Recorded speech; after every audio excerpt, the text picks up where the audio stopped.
What's happening, guys? I'm Aidan from DK Tune, and today's video is on this gorgeous Golf R and a very dirty Golf R as well. It's in for a DK400 package. So what does the DK400 package mean? It means that we're fitting this Forge full carbon intake system, this AirTech intercooler, which is a lot fatter than the original, and we're also fitting this Scorpion decat downpipe. And as you can see, we only use the best products for our cars. And on top of all these parts, we'll be putting our very special DK400 software on the car as well. So obviously we're going to fit all the parts, probably starting with the exhaust and the intercooler, then obviously onto the air intake. And then we'll be doing some data logs on the dyno to make sure that everything is working in unison with each other. And then we're going to do a dyno pull, see what it's making, and then take it out on the road to show you guys how fast this car is going to be. So stay tuned, let's get it. So the first part of the process is done, guys. The prop shaft is now out, and we also have the old downpipe out of the car as well, which looks really good, and the new one is here to go back in. Look at that. Yeah, that looks so sweet. And it's going to sound loads better with this in as well, obviously, because it won't have a res on it as well. As you can see, guys, the Golf R is back next to the floor, which means that the new exhaust is now on, and it sounds loads better with this Scorpion decat downpipe. The next part of the build is the intercooler. So we have to take the whole front end off, the slam panel and everything, but we have to cut into the slam panel to get the intercooler just behind the aircon rad. It is quite a time-consuming job.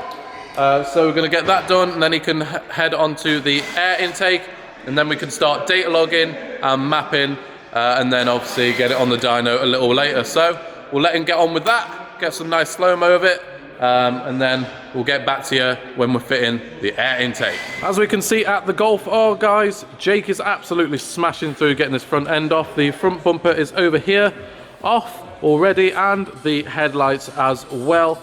Now obviously he's got to get the crash bar off, the slam panel, and then do some light cutting to get the new intercooler to fit, as it's a absolutely massive one compared to the original stock intercooler. So as you can see on the Golf R, guys, the front end is now back on with the new intercooler.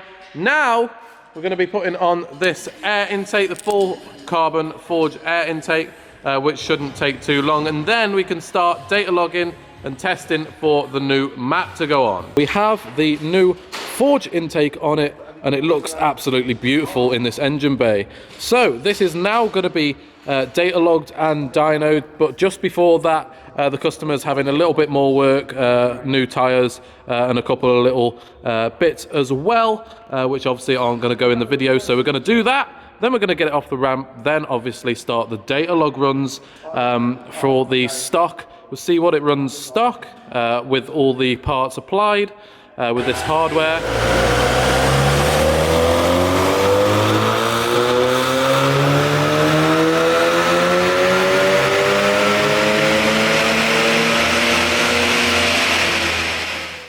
So as you can see behind us, guys, we have the Golf R on the dyno. Shane is about to do a dyno run with the map on. We've also done a dyno with all the stock parts on. It made 360 brake horsepower, which means that it obviously was a stage 1 mapped before.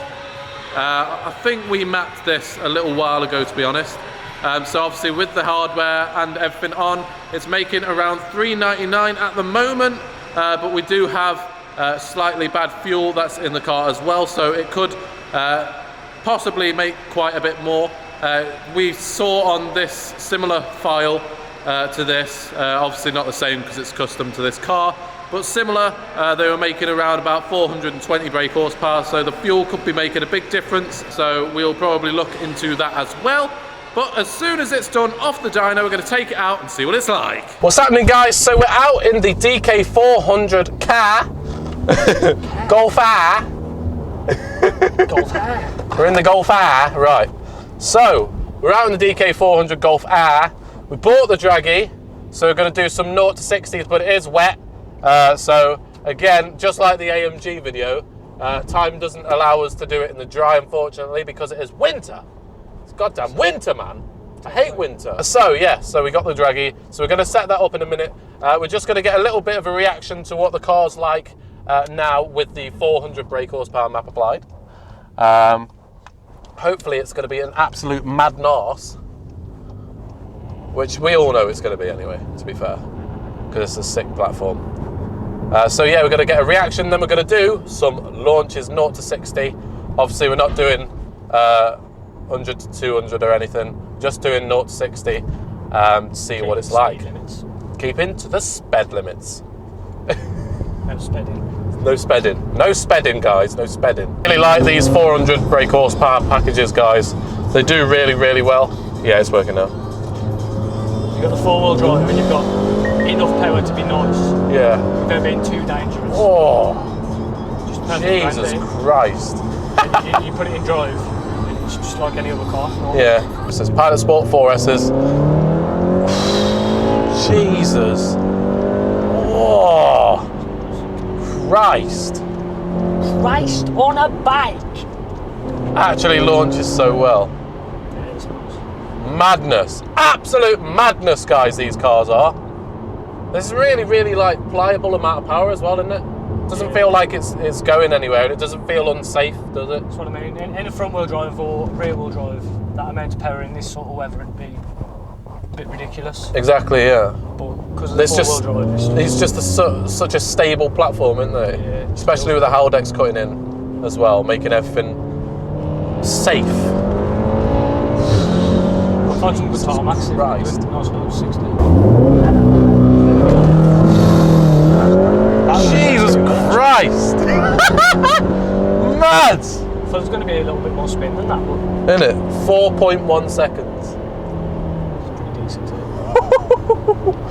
4.11 seconds, guys. 4.11. Absolutely mental.